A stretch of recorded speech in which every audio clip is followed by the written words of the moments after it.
There are stories buried in American history that were never meant to be told.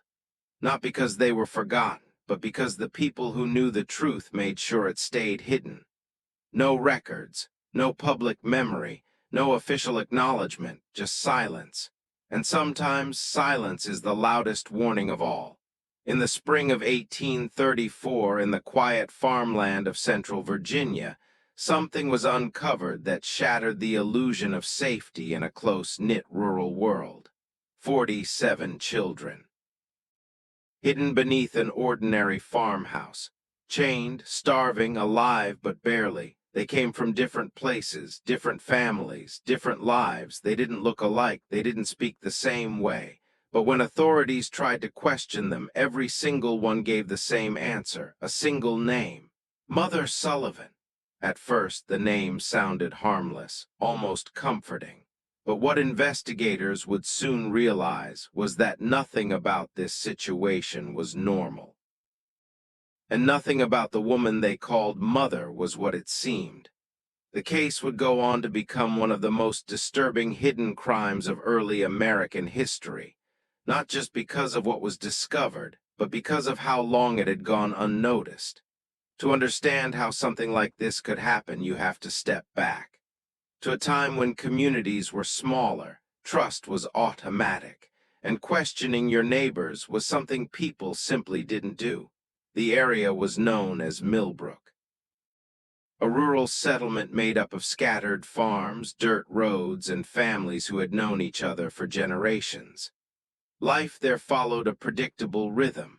Work at sunrise, trade at the general store, church on Sundays, and quiet evenings that ended long before night fully settled in.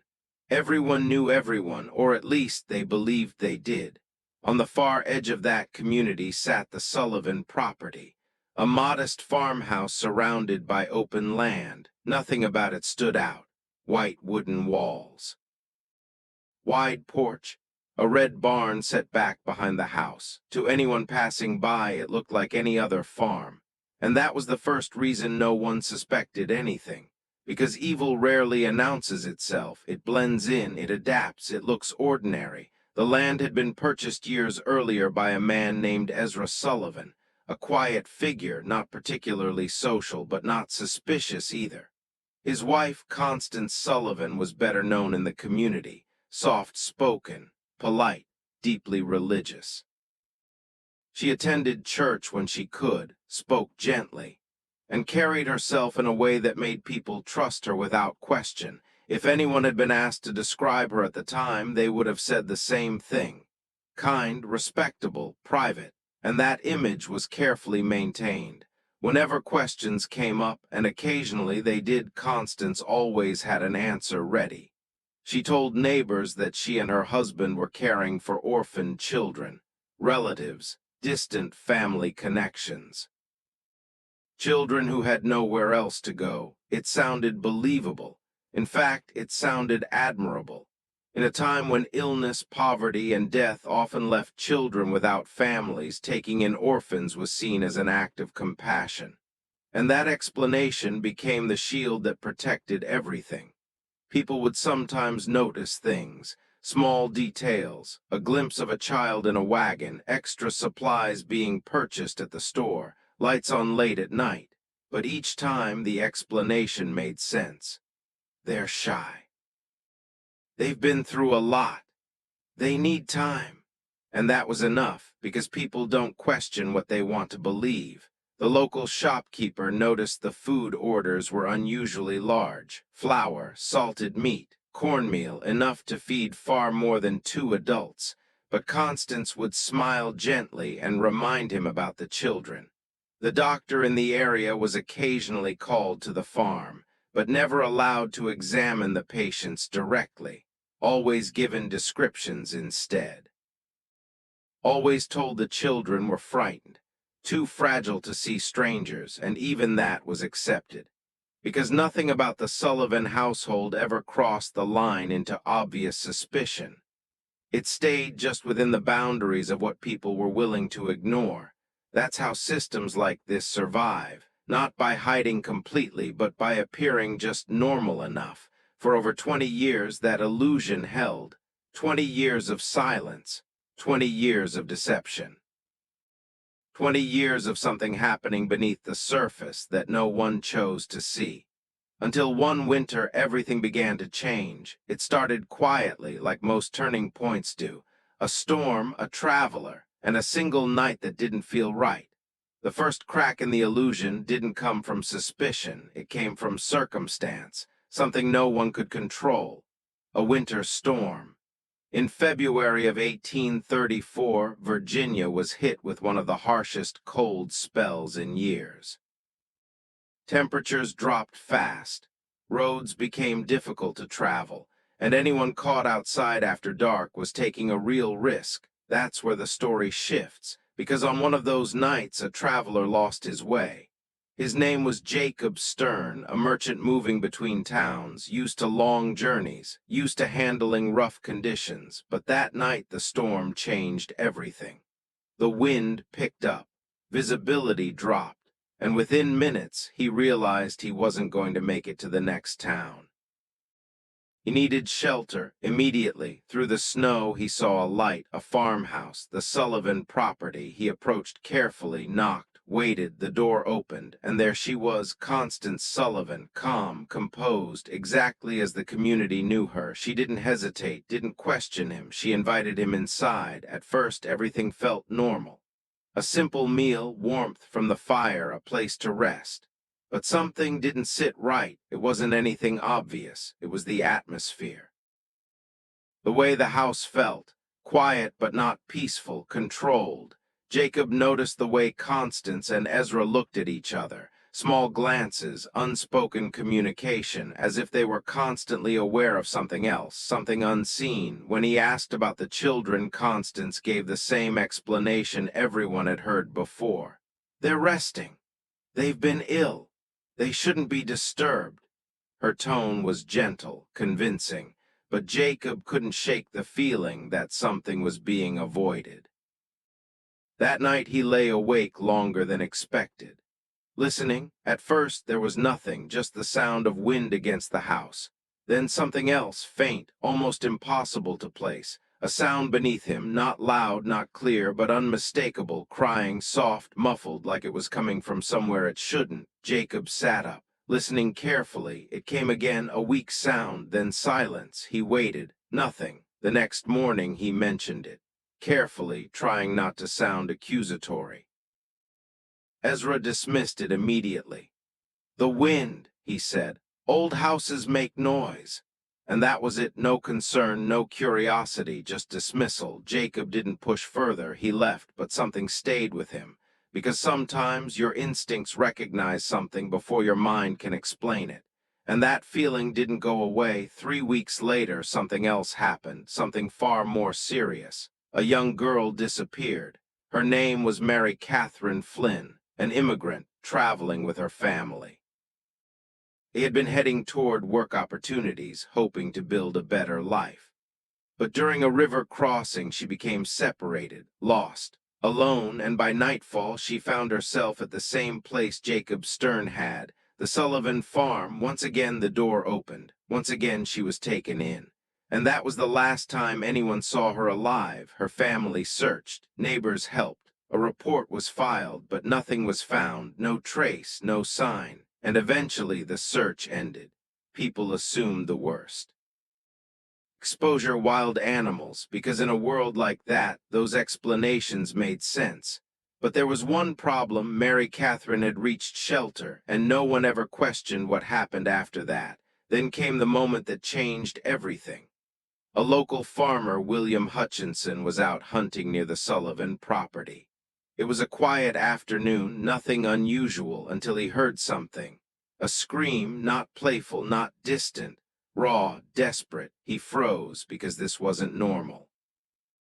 This wasn't children at play, this was fear. He moved closer, carefully, staying hidden, watching, and what he noticed didn't make sense. The sound wasn't coming from inside the house, it was coming from beneath it. That realization changed everything, because houses don't hide sounds like that unless something is hidden inside them. Hutchinson stayed there for nearly an hour, listening. The screams came and went, weak, broken, and then he saw Ezra Sullivan emerging from a side entrance.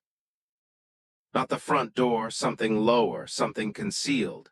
Ezra looked around, careful, then disappeared again, back underground. That was the moment Hutchinson knew this wasn't something he could ignore, because now it wasn't a feeling, it was evidence. And once you see something like that, you don't forget it, you act. William Hutchinson didn't wait. He didn't go home, didn't sleep on it, didn't try to convince himself he had misunderstood, because what he heard wasn't something you ignore. He went straight into town, found the sheriff, and told him everything. Sheriff Elias Turner had been in Millbrook for nearly 15 years. He wasn't easily alarmed. He had seen disputes, theft, occasional violence, but nothing like this. Still, he listened, carefully, because Hutchinson wasn't the kind of man to exaggerate, and the details didn't sound like imagination. At first, Turner tried to approach it logically. There could be explanations: storage space, livestock shelter, even something as simple as echoing sound from the wind. But there were two things he couldn't ignore: the screaming and the hidden entrance. That combination didn't belong in any normal situation, so he made a decision, quietly, without alerting the community. He would go to the Sullivan property himself, not with a large group, not with noise, just enough presence to observe, to confirm. The next morning, he rode out with two men, Deputy Harris and a local volunteer. The approach was calm, controlled. Nothing about it suggested confrontation. From a distance, the farmhouse looked exactly as it always had. Still ordinary. That was the unsettling part, because nothing about the outside reflected what might be happening beneath it. Turner dismounted, walked to the front door, knocked. Constance opened it. And for a moment nothing seemed wrong. She greeted them politely, as she always did. But Turner noticed something immediately, a delay, just a fraction of a second, but enough. Enough to suggest she wasn't surprised, as if she had expected this moment. "Sheriff," she said calmly, "what brings you here?" Turner kept his tone even. "Just checking in," he replied. "Had a report of unusual sounds in the area." Constance smiled slightly. "The wind has been strong lately," she said. "Old houses carry noise in strange ways." It was the same explanation Jacob had received, rehearsed. Turner nodded. "Mind if we take a look around?" he asked. There was another pause, short, measured. Then she stepped aside. "Of course," she said. That was the second warning, because people with nothing to hide don't pause before saying yes. They entered the house. Everything inside was orderly, clean, controlled, nothing out of place. Turner moved slowly, observing, listening. The others followed. They checked the main rooms, the kitchen, the storage areas. Nothing unusual, at least not at first. Then they heard it, faint, just like Hutchinson described. A sound beneath their feet, not loud, but there.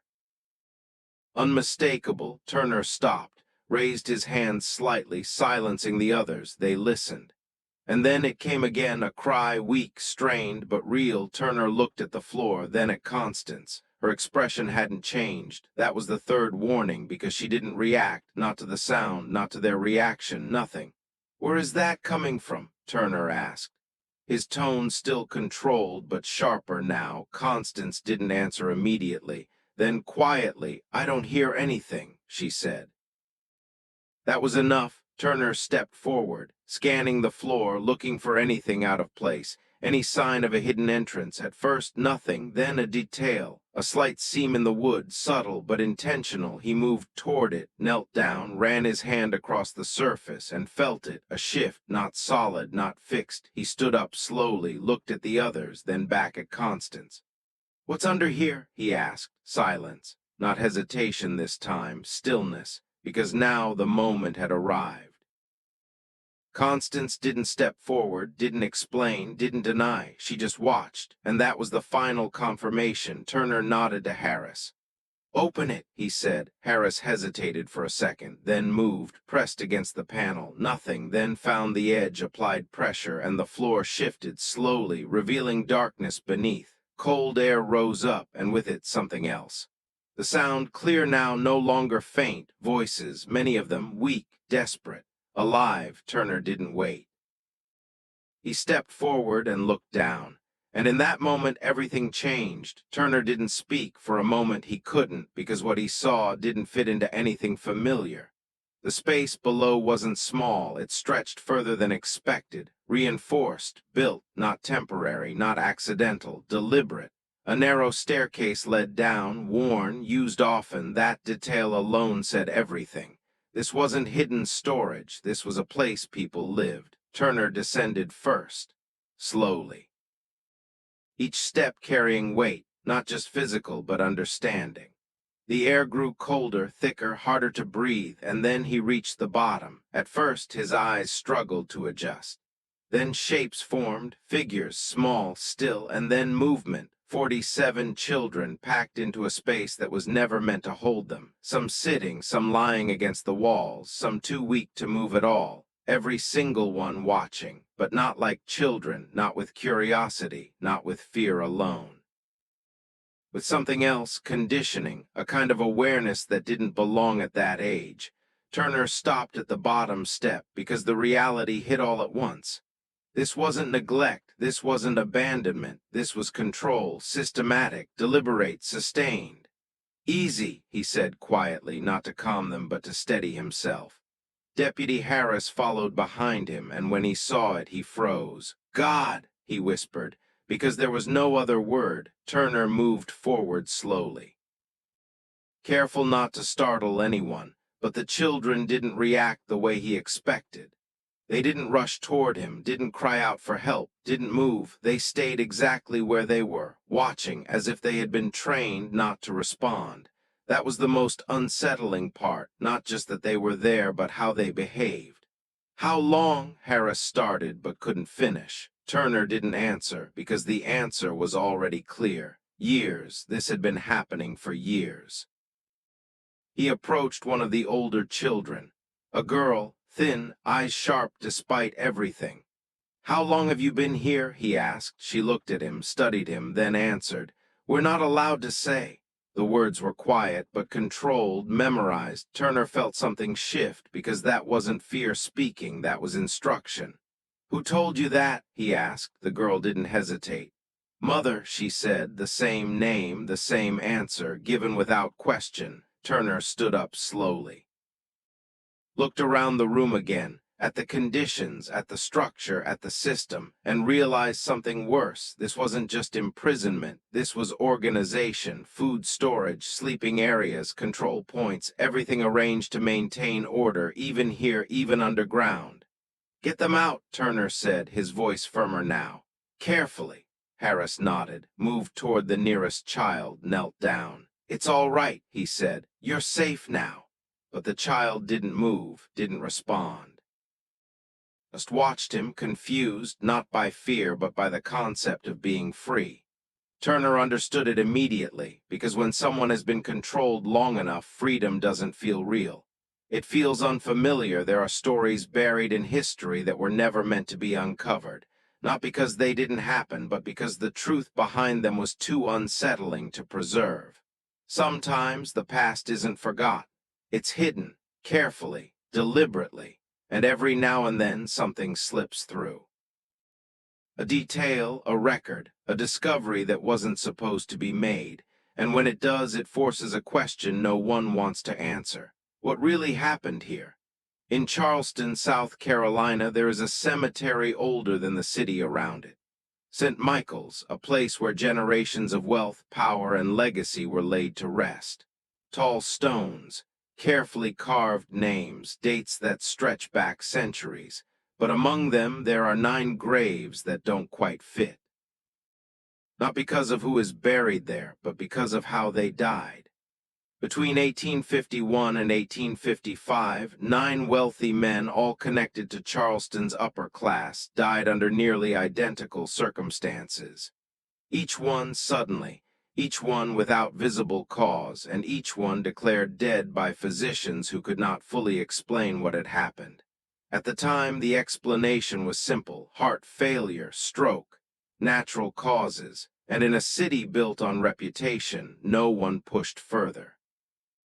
Because the men who died were not just wealthy, They were protected by status, by influence, by a system that didn't question its own. So the deaths were accepted, funerals were held, graves were sealed, and the story ended there, or at least that's what everyone believed, until decades later when something changed. In 1923, during a routine restoration of the cemetery, workers were instructed to relocate several older burial plots. Nothing unusual, just maintenance. Preservation. But when they opened the first coffin, they stopped, because something wasn't right. The body inside was not positioned the way a body should be. It wasn't still, it was twisted. Arms bent at unnatural angles, fingers curled inward, as if there had been movement after death. The workers hesitated, then opened another, and another. All 9 coffins told the same story, scratch marks, deep, desperate, carved into the inside of the lids from within. That was the moment everything changed, because now there was no doubt. These men had not died peacefully. They had been buried alive. The discovery should have caused panic, an investigation, public outrage, but it didn't, because what was found next was even more dangerous. Beneath one of the oldest trees in the cemetery, workers uncovered something else. A journal wrapped, hidden, preserved, and inside was a story, not speculation, not rumor, a record written by a man who had planned everything, a man who had waited, learned, and then taken control. His name was Solomon Fairfax, and the first line he wrote explained everything. "I watched my family disappear, and I was forced to stand still." That was where it began, not with violence, not with revenge, but with loss, because before Solomon became something else, he was something very different. He was a healer, a man known for preserving life, a man trusted by people who never questioned him. And that trust would become the most dangerous part of all. To understand what happened next, you have to go back, before the graves, before the journal, before the silence. Back to a time when Charleston stood at the height of its power, where wealth defined truth, and some lives were never meant to matter. Before the graves, before the journal, before anyone ever questioned what happened, Solomon Fairfax lived a life that appeared ordinary. But appearances can be misleading.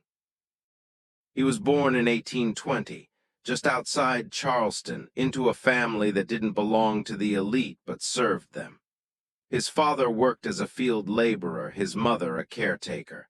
They weren't powerful, they weren't protected, but they were respected in quiet ways because they understood something many others didn't. Survival wasn't about strength, it was about adaptation. From a young age, Solomon watched everything. He paid attention to patterns, to people, to behavior. He noticed who was listened to, who was ignored, who lived comfortably and who didn't. That awareness stayed with him. It shaped the way he saw the world, not emotionally, but structurally, as something that could be understood and maybe one day controlled. Solomon didn't follow the path expected of him. He didn't remain in the fields. Instead, he found his way into something else. Medicine. At the time, formal training wasn't always required. Learning came through observation, apprenticeship, experience, and Solomon learned quickly, faster than most. He studied the human body, how it functioned, how it failed, how small changes could produce dramatic outcomes. Within a few years, he became known in the area, not officially, but practically. People came to him for help, for treatment, for answers, and more often than not, he gave them what they needed: relief, recovery, stability. That reputation grew, quietly, steadily, until even those who once ignored him began to rely on him. That was the first shift, because trust creates access, and access changes everything. But Solomon's life wasn't defined by his work alone. He had a family, a wife, 2 children, and for a time everything felt stable, predictable, safe, which made what happened next even harder to understand. It started with illness, not unusual, fever, weakness, symptoms that moved quickly, too quickly. His youngest son was the first, strong one day, fading the next. Solomon tried everything, treatments, remedies, every method he had learned. Nothing worked. Within days, the boy was gone. The loss was immediate, but it wasn't the end, because then it spread to his wife, then to his daughter, each one following the same pattern: rapid decline, no recovery, and Solomon could do nothing to stop it. That was the moment everything changed, not just because of the loss, but because of what it revealed. For the first time, his understanding of the human body failed him. And failure was something he had never accepted. He began to question everything. The diagnosis, the treatment, the cause, because something didn't make sense. The illness was too precise, too consistent, almost controlled. That thought stayed with him, at first as doubt, then as suspicion, and eventually as belief. Because Solomon realized something most people never consider. Sometimes death isn't natural. Sometimes it's introduced. And if that was true, then someone had taken everything from him, deliberately. That idea changed him, because grief can break a person. But when grief finds direction, it becomes something else: focus, obsession, purpose. Solomon stopped seeing the world the same way. People weren't just individuals anymore. They were variables, systems, opportunities. And somewhere inside that shift, a decision was made, not impulsively, not emotionally, but carefully. If something had taken his family, then he would learn how it was done, understand it, and eventually control it. Because once you understand how something works, you don't just react to it, you use it. And Solomon Fairfax was about to become something no one expected: not a victim, not a healer, but something far more dangerous, someone who understood life well enough to decide when it should end. Grief didn't fade, it changed form. At first it was quiet, heavy. Something Solomon carried without speaking. But over time it became something sharper, more focused, because the question wouldn't leave him. What really caused it? Not the symptoms, not the outcome, the cause, the thing behind it. Solomon returned to his work, but not in the same way. He stopped treating patients the way he once had, stopped relying on routine methods, stopped accepting explanations that didn't fully account for what he had seen. Instead, he began observing more closely, looking for patterns.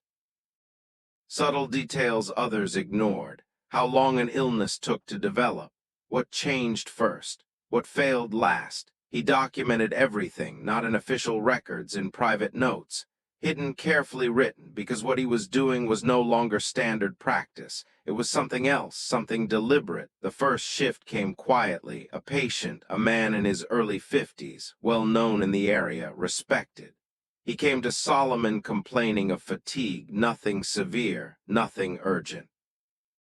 Just a general sense of decline. Under normal circumstances, he would have been treated conservatively: rest, basic remedies, time. But Solomon didn't approach it that way, because now he wasn't just treating symptoms, he was studying them, testing them. He administered something slightly different, not enough to raise suspicion, not enough to cause immediate harm, but enough to alter the outcome. And then he watched, carefully, closely. The changes were subtle at first. Fatigue increased. Reaction time slowed.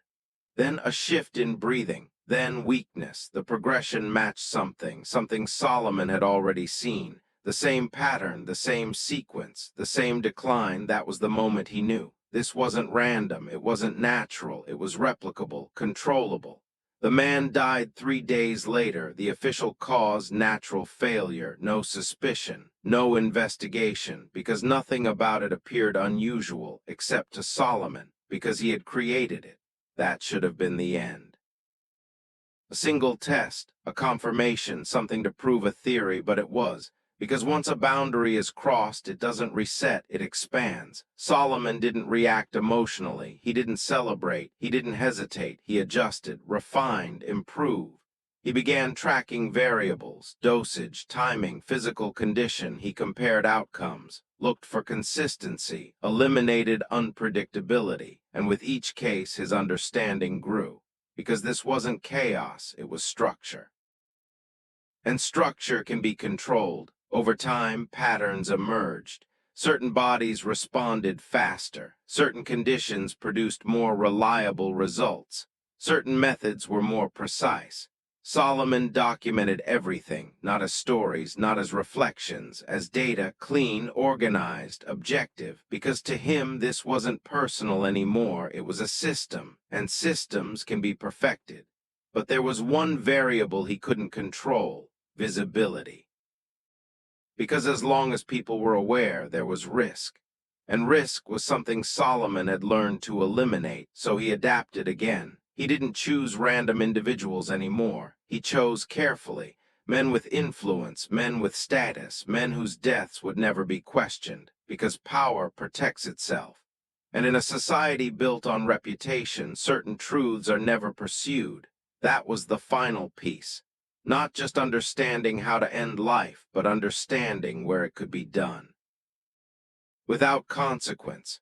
And once Solomon realized that the system was complete, because now he didn't just have control over the method, he had control over the outcome, and more importantly, he had control over the narrative. The deaths would be explained, accepted, buried, just like everything else, and that's exactly what happened. One by one they died, 9 men, same pattern, same precision, same silence. And no one questioned it because no one had a reason to, except Solomon. And he wasn't asking questions anymore. He already had his answers. For a long time, everything worked exactly as Solomon intended. The system held precise, controlled, invisible. Each death followed the same pattern: gradual decline, predictable failure, clean conclusions. Doctors signed off without hesitation. Families accepted the outcome. Communities moved on because nothing about it appeared unnatural. That was the strength of the system, not in what it did, but in how it looked. But every system, no matter how precise, has a flaw. And Solomon's flaw was time, because control requires accuracy, and accuracy is never perfect. The shift began with the 7th man. His name was Thomas Hargrove, wealthy, respected. A man whose death would follow the same pattern as the others, or at least that was the plan. The symptoms appeared on schedule: fatigue, weakness, loss of coordination, then stillness. By all visible signs, he was gone. A physician confirmed it. The body was prepared, the coffin sealed, and the burial carried out without question, everything as expected. But something was different, not visible, not obvious, just enough to matter. The timing was off, slightly, almost imperceptible, but enough, because what Solomon had calculated wasn't exact, and for the first time the system didn't fully complete its process. Hours after the burial, something happened. Inside the coffin, Thomas Hargrove woke up. Not fully, not immediately awake. Conscious, breathing trapped, the space around him tight, air limited, darkness complete. At first confusion, then realization, and then panic. He moved, tried to sit up, hit wood, pressed harder, nothing. The space didn't change, didn't give, didn't respond. He began to understand, and once he did, everything shifted. Because fear in a confined space doesn't stay controlled, it escalates fast. His breathing changed, rapid, shallow. The air grew thinner. He pushed against the lid. Harder, faster, scratching, desperate. The wood above him marked with every movement, every attempt to escape. But there was no escape, only resistance, and time running out. When the grave was opened years later, those marks were still there, deep, uneven, chaotic, evidence of something no one was meant to see. But Thomas Hargrove wasn't the only one. The 8th man showed the same signs, and then the 9th. Each one awakening too late, each one trapped in the same space. Each one leaving behind proof, not of death, but of what happened after. Solomon didn't know at first, because from the outside nothing had changed. The burials were completed, the records finalized, the system appeared intact. But beneath the surface, something had gone wrong, and eventually those details would surface, because mistakes don't stay hidden forever. They accumulate, they build, and when enough of them exist, they create something unavoidable: evidence. Years later, when the graves were opened, the truth was undeniable. These men had not died peacefully. They had experienced something far worse, and someone had made it happen. The journal confirmed everything, every step, every calculation, every decision, written in Solomon's own words, not as confession, but as documentation, because to him this wasn't crime, it was process. And processes are meant to be understood, refined, repeated. That was the part that unsettled people the most. Not just what he had done, but how he saw it. Cold, structured, deliberate. As if the lives he ended were simply part of a larger design, and once that truth became visible, there was no containing it, because some discoveries don't stay buried, no matter how carefully they were hidden. By the time the journal was fully examined, there was no longer any doubt. This hadn't been random, it hadn't been impulsive, it had been designed. Page after page, Solomon documented everything. Not just what he did, but how he thought. That was the most unsettling part, because the actions alone were disturbing, but the reasoning behind them was something else entirely. He didn't write like someone hiding a secret, he wrote like someone explaining a system. Clear, structured, methodical, every entry followed a pattern, observation, adjustment, outcome, no emotion, no hesitation, just progression. He described the human body in precise detail. Not as something fragile, but as something predictable. A sequence of responses, a system of reactions, something that could be influenced if you understood it well enough. That belief was consistent across every page, and over time it expanded, because at some point his focus shifted from understanding the body to understanding control, not just physical control, but situational, social, psychological. He began writing about environments, about how context shapes behavior, about how people respond differently depending on what they believe is happening. And then he wrote something that changed everything. The outcome is not determined by the event, but by what the subject believes the event to be. That line appeared more than once, rewritten, refined, expanded, because to Solomon that wasn't just a thought, it was a principle, a rule. And once he understood it, his actions became more deliberate, more precise, more controlled. He wasn't just ending lives anymore. He was shaping the experience around it, ensuring that every stage followed a predictable path, from the first symptom to the final moment, and beyond, because the journal didn't stop at death. It continued, detailing what happened after, how long the body might remain reactive, what signs would appear, what could be mistaken for finality and what wasn't. That was the detail that explained everything, because it revealed the flaw, not in his understanding, but in his certainty. He believed he had complete control, but control is never absolute. And that small gap, that tiny miscalculation, was enough to change everything. There was one final entry, written differently than the others, not longer, but heavier, as if it carried more weight than everything before it. It didn't describe a person or a process or an outcome. It described a realization, a conclusion. I have proven that the body can be guided, a pause in the writing. But I have not yet proven that the outcome can be guaranteed. That sentence mattered, because it acknowledged something he had been avoiding, uncertainty, and uncertainty is the one thing systems like his cannot tolerate. The final line came after, short, direct, almost quiet. I will correct this. And then nothing, no further entries, no explanation, no continuation, just silence. That was where the journal ended, not with a confession, not with regret, but with intention. And that was the part that stayed with people, because it meant one thing. The system hadn't ended, it had only been interrupted. Years passed.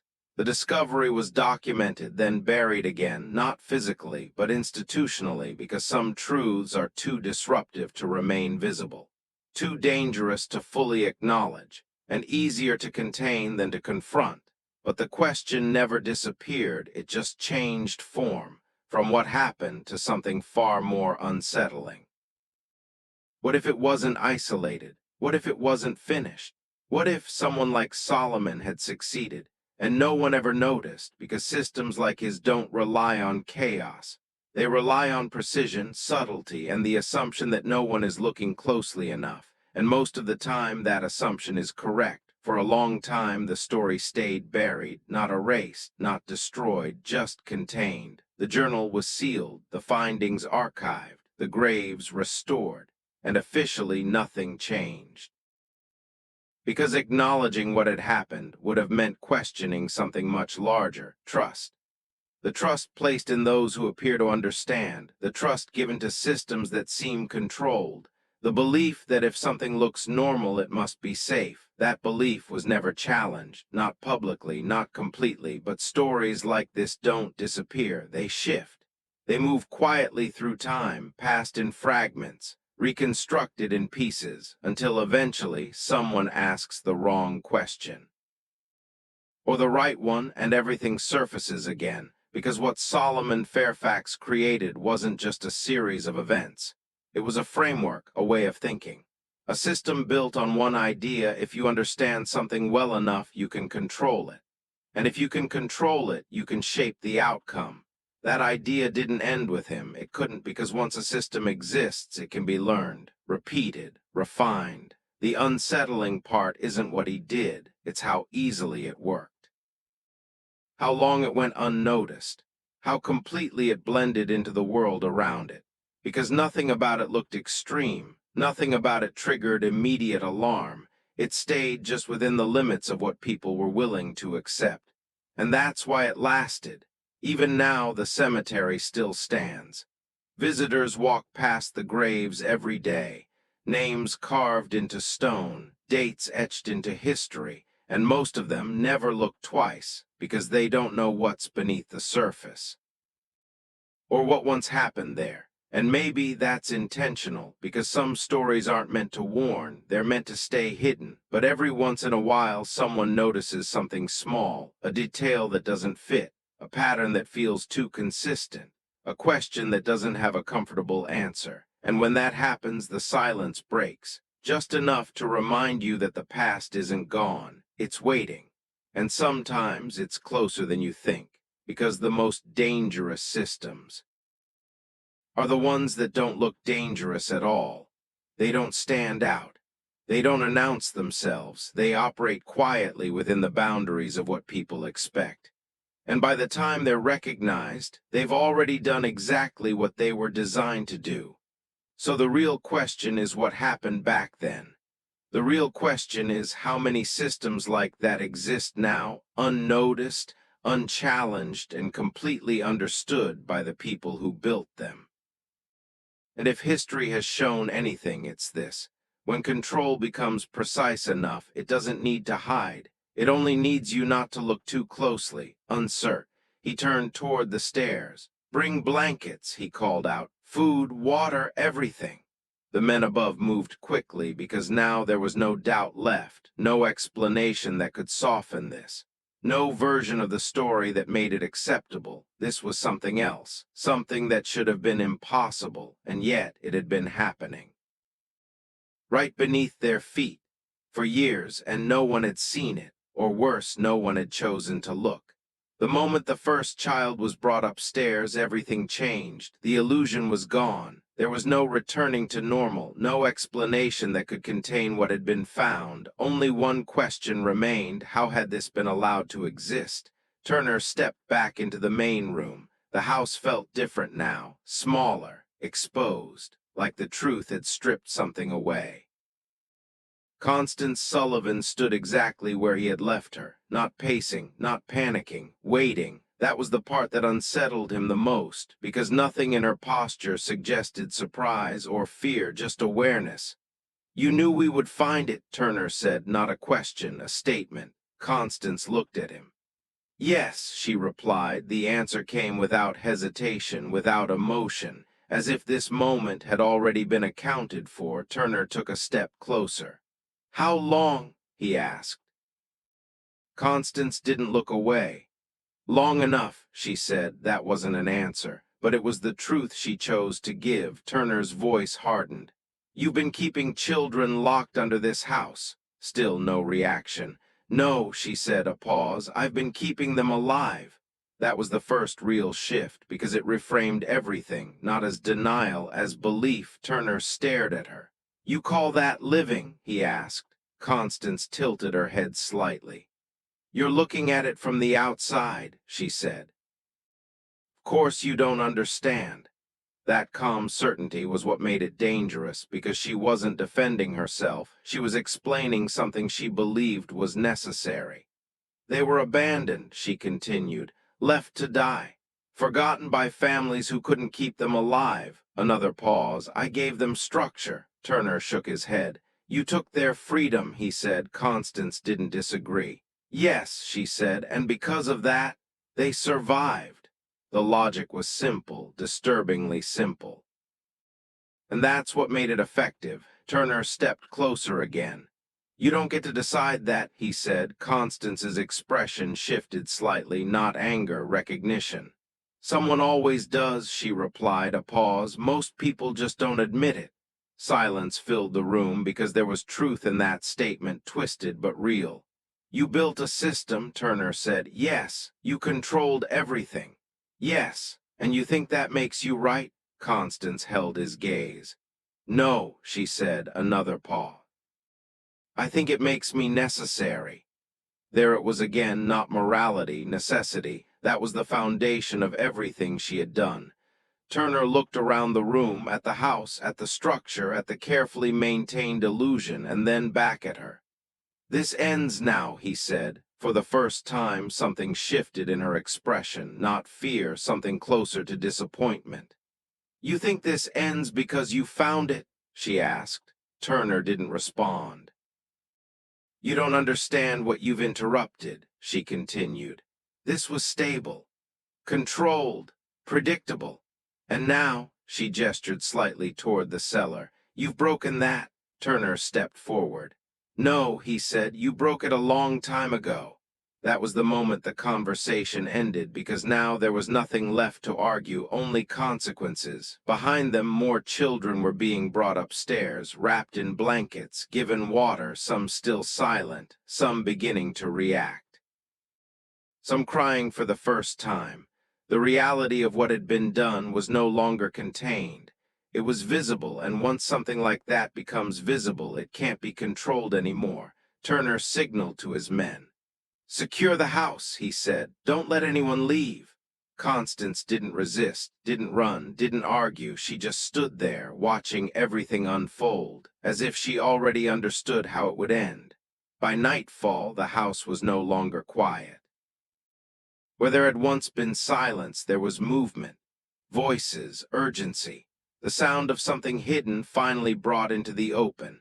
The children were taken out in groups, carefully, one by one. Some could walk, others had to be carried, blankets wrapped around shoulders that had known nothing but cold, water given to hands that didn't quite understand what to do with it. And still many of them remained quiet, not because they weren't afraid, but because fear had been replaced by something else. Structure, routine, control, and without it, they didn't know how to respond. That was the part no one had prepared for. Freedom isn't always relief. Sometimes it's confusion. The Sullivan house was secured, every room searched, every hidden space uncovered. What they found only confirmed what Turner already understood. Records, supplies, systems, everything organized, nothing accidental. And at the center of it, Constance Sullivan. She was taken into custody without resistance. No struggle.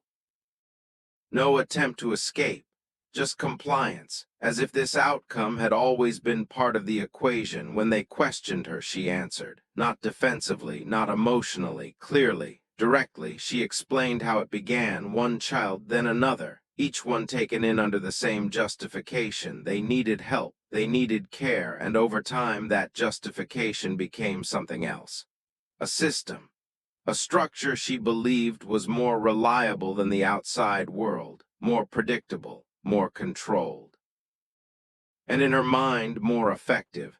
She didn't see herself as cruel, she saw herself as necessary. That was the part no one could fully understand, because it wasn't madness, it was logic without empathy, and that made it harder to explain. The official investigation lasted months. Statements were taken, records examined, witnesses questioned. But even with all of that, there were gaps, unanswered questions, details that didn't fully connect. Because systems like this don't leave clean explanations behind, they leave fragments. The children were relocated, given care, given time, but recovery wasn't immediate. Because what they had lived through wasn't something that simply disappears. It reshapes how you see the world, how you trust, how you respond. And for many of them, that change stayed. As for Constance, her story ended quietly. No public trial, no widespread record, just documentation filed away, sealed, and eventually forgot, or at least intentionally left behind. The house itself didn't survive long. Months after the investigation, it burned, no clear cause, no confirmed explanation. By morning, nothing remained, no structure, no evidence, just ash and land that looked like nothing had ever happened there. Years passed. The town rebuilt. New families moved in. New routines formed, and slowly the story faded, not completely, but enough. Because people don't hold on to things that challenge their sense of safety. They let them go, or they choose not to look too closely. But sometimes stories like this don't disappear.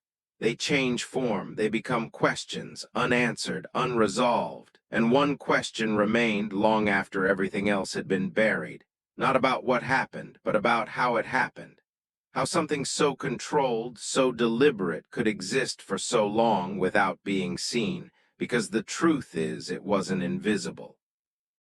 It was ignored, and that difference matters because if something like that could exist once, it can exist again. Not loudly, not obviously, but quietly, carefully, just within the limits of what people are willing to question, and that's what makes it dangerous. Because by the time it becomes visible, it's already been there for years, waiting just beneath the surface.